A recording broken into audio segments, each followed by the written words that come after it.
Entering into a decades-long period of Cold War, Jedi Master Darnala emerged as one of the most active critics against the Treaty of Coruscant. Present on Alderaan when those in negotiation learned of the attack on Coruscant, she was enraged to witness the Republic's surrender to Darth Barris of the Sith, agreeing to the terms of defeat.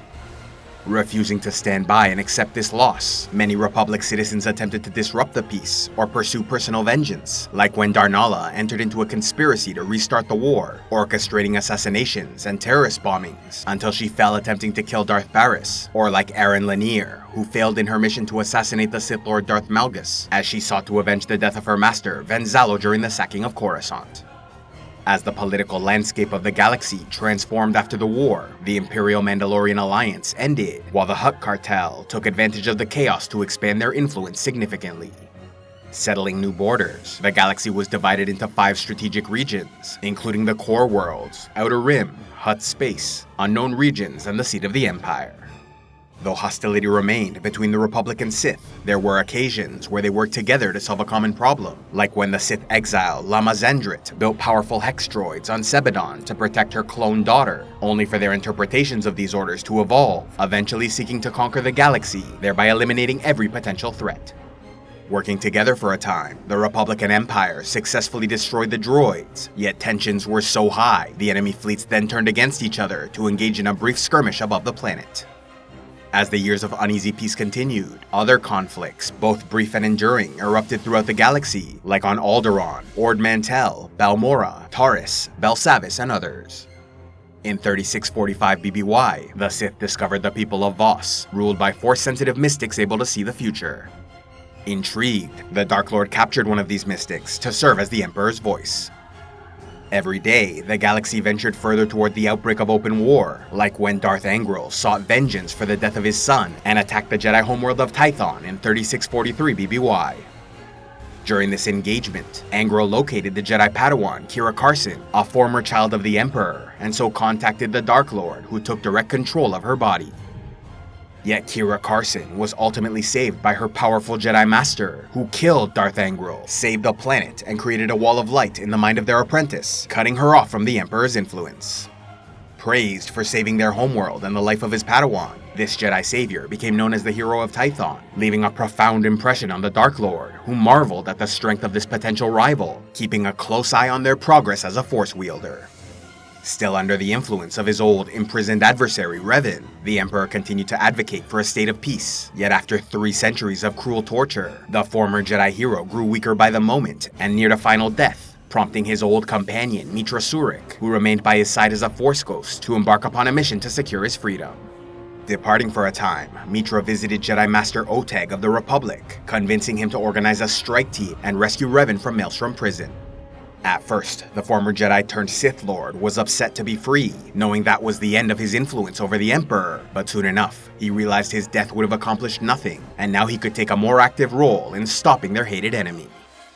Informing the Jedi Council of all he knew concerning the Imperial threat, Revan set out to find his old droid HK-47 and recover his mask before seeking the Foundry, an ancient Rakatan automated manufacturing facility similar to the Starforge, the location of which he shielded from the Emperor throughout all those years of torture.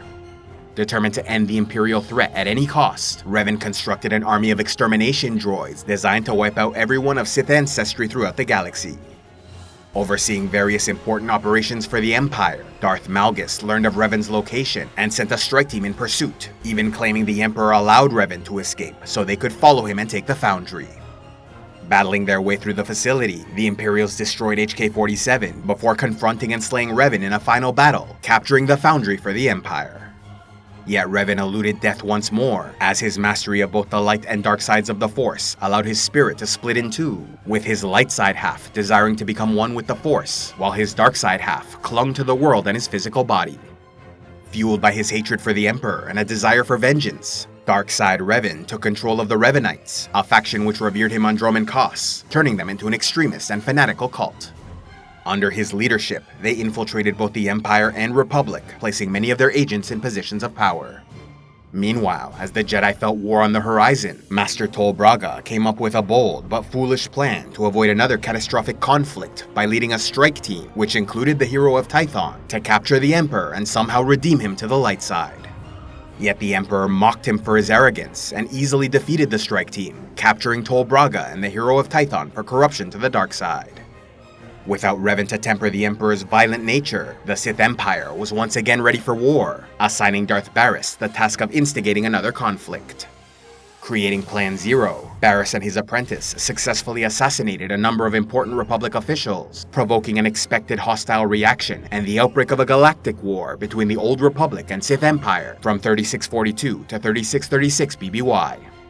For his efforts, Darth Barriss was rewarded with a position on the Dark Council, but it was not enough to sate his ambitions, and so started planning to replace the Emperor and become the new leader of the Empire. Knowing the Dark Lord's fascination with Voss, Barriss lured the Emperor's voice to the planet so he might study the Selmachor, a dangerous dark side being, which then trapped the host body and prevented the Dark Lord's consciousness from retaining control or escaping. With the Emperor trapped on Voss, Barriss pretended to be the new Emperor's voice and took control of the Empire, yet the former Vitiate was able to contact his devoted servants, the Hand, using them to recruit the former apprentice of Barriss as the new Emperor's Wrath, before ordering him to Voss, where he drove back the Selmachor, and, as instructed, slayed his master's host body, thereby freeing the Emperor's spirit, which allowed him to enter the body of a human male as the next voice. The Emperor's Wrath then confronted Darth Barriss in the Dark Council chamber, defeating him in a duel to the death. A special thanks to all those who contribute to Civilization X, like Sir Xavier, Defender of the Flame, Delacruz the Freed, Lady J Book Nerd, and Edengruir, Spicy Sky Frugran. If you'd like to help the channel, be sure to give a like, leave a comment, subscribe, and click on the links below, or else go to patreon.com/civilizationx, where you can gain early access to videos, vote on future content, and watch the Patreon-only series, Heroes of Lore and Legend.